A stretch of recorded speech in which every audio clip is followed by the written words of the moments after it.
Slowly, slowly, said Kaa. One tooth does not kill 100, unless it be a cobra's. And many of the Dons took water swiftly when they saw the little people rise.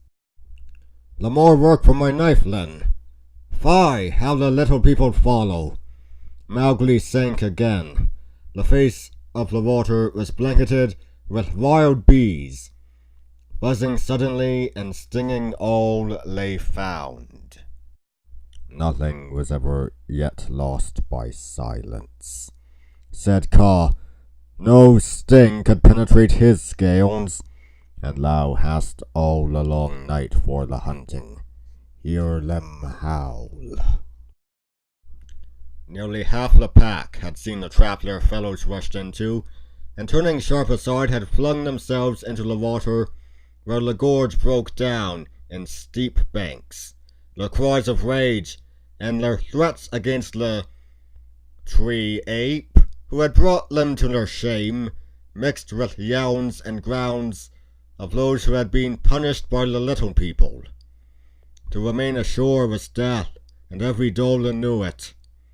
Their pack was swept along the current, down to the deep eddies of the Peace Pool.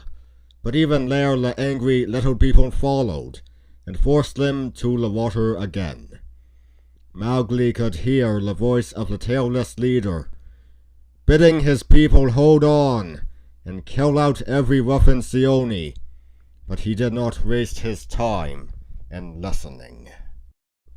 One kilns in the dark behind us, snapped a dhole. Here is tainted water.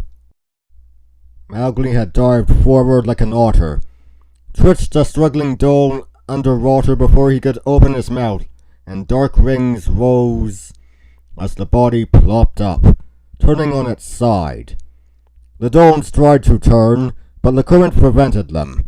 Then the little people darted at the heads and ears, and they could hear the challenge of the Seoni pack, growing louder and deeper in the gathering darkness.